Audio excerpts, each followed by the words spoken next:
Magandang araw mga katrip. Ako po si Jeb at ito ang Trip Lang.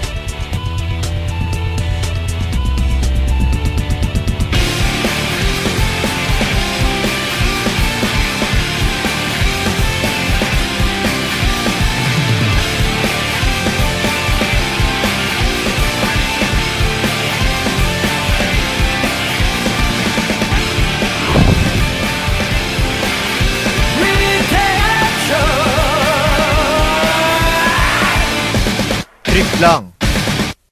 Last week ay namasyal tayo sa bayan ng Dolores at nakita natin ang mga produkto nila doon. At nalaman din natin ang kwento ng lugar na yon. Ngayon naman ay nandito tayo sa bayan ng Peñarobia, dito pa rin sa probinsya ng Abra. At dito naman ang susunod nating papasyalan, kaya tumutok lang.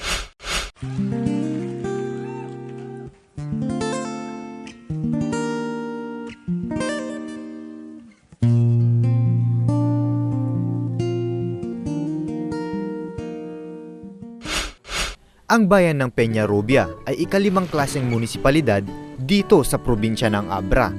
Ito ang pangalawa sa pinakamaliit na bayan ng probinsyang ito.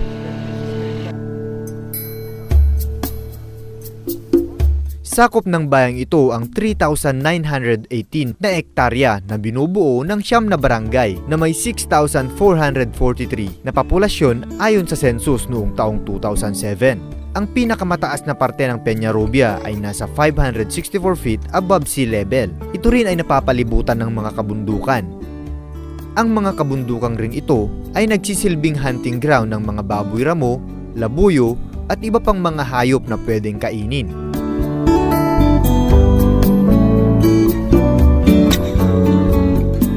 Ang mga kabundukang ito ay mayaman sa kawayan, kaya isa rin ang Peñarobia sa pinakamalaking nagproproduce ng mga damong ito dito sa buong Abra.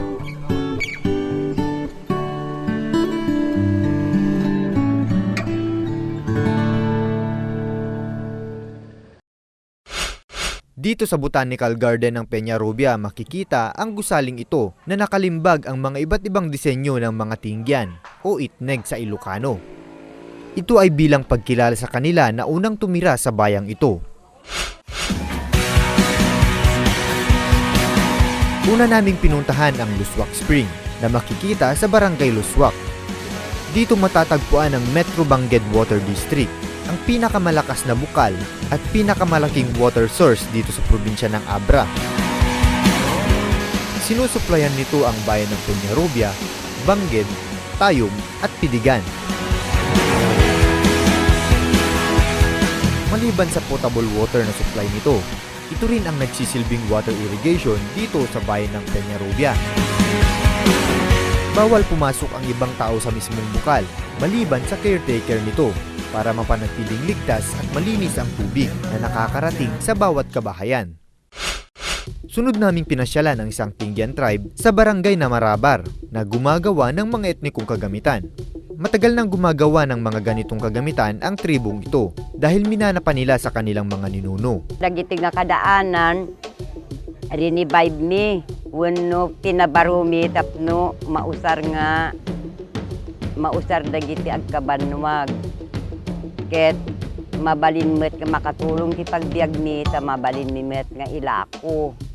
Amin nga art nga naggapo ititingyan through their imagination, ritual da pay nga umuna sada agabel tapno makita da dayjay through their imagination ti art da haan nga kopyaren ko mga kasjayan kaawam mo ti adal da idi ritual da dayjay makungkunang dawak wenno ko ritual da dayjay kaunu-anaan nga nagabel idtoy Abra bulag pay no apay nga nakaaramid ti art.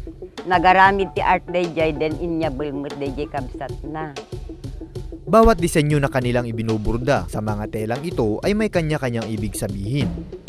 Dayjay kwa bordami, kwa ada kayat na nga sa uwan kasla ko mano kwa no kadagitoy. Dagitoy nga borda kayat na nga sa uwan datoy pagay. Kaya na mga sa uwan datoy sinantukak. Sinantukak kada kami tapno umado ti apit ada sinan bulong bayabas ada sinan tao Adda sinan kabalyo. Adda pa'y datay ko namin nga inalsong. Dayjay inalsong pagmorn ti lalaki dayjay. Dayjay met nalabaga nga basit ti pingit na nga kasta. Line up na wasig. Numet babae jay agmorn. Dayjay met usarin na puraw. Dayjay sinan kabalyo ikabil dati kabalyo dayjay. Sada ipataray ti village for village dagitay kwa katribuan. Na distinguish nga adda na nagbinatay. Kasla Milky Lear dayjay nga kwa ulos sinan kabalyo. Kasla ko agkibkibin. No adda tispak. Nga mararamid ta makitispak kamot ti kalingga. Kadakwa dati ti pagkagay dayjay. Dayjay mapan makitispak. Kitata daytoy nga kwa nga art wenno motif ke inkabil mintibado. Kung nagustuhan damat nga uray no daily uses, wano okasyon nga piesta, parada, tapno maipresentar mi ti art mi nga itneg. So ay, kun identity mi pay nga tribo. Ang mga kulay din na ginamit nila sa mga telang ito ay kanila ring gawa na galing pa sa iba't ibang kahoy at dahon ng mga halaman. Dayjay bulong ti aswiti, equivalent nga orange. Dayjay bulong ti kwa, awagan mi ti luwam, iso dayjay ti mapagbalin mo nga violet. Dayjay bulong ti, dayjay bark ti narra nga red, mapagbalin mo nga nalabaga. Red nara. Ngam gapo nga ron ta dakes bet nga kang kanain mo ukisan tinara ay nang partuat kami ti sa bali so dayjay tik. Dayjay bulong dayjay tik. Nagbalin nga nalabaga. Nakapartuat kami met ti 10 ket 8 nga kuluren. Ngam tilaeng pagdaksan na isungahaan kami pay nga haan nga adu ti unay ti mapartuat awan met pay lang ti dakkel nga puunan. Iso nga dayjay lang kabaulan mi nga aramiden iso daeng ti mapartuat ni pan. Idi nga min puraw laeng ti aggapo iti kapas ti us-usarinda awan ti kulor na. Ngem idi madistinguish dan ta makamansa daytoy nga kayo kunadan iso met inaramid da nga pagkuluren. Kas jay no apay nga nagkaroon ti kulor idi unna nga tiyempo. Haan nga naggapo ti jubos wenno anya. Kas jay ti nakaaramidan na no apay nga adda kulor dayjay naman saan nga puraw nga usarinda. Isu ti nagkadistingbisan da nga ti kayo gayam mabalin nga agkulor. Ang bayan ng Peñarobia ay mayaman sa tradisyon at paniniwala. At ayon sa nakausap namin, ang mga tradisyon na ito ay gusto nilang i-preserve dahil minana pa nila ito sa kanilang mga ninuno at gusto nilang ipamana ulit sa kanilang mga susunod na henerasyon. Ayan mga kaibigan, hanggang sa susunod na pamamasyal ulit. At lagi pa ring tandaan na ginagawa namin to dahil trip lang.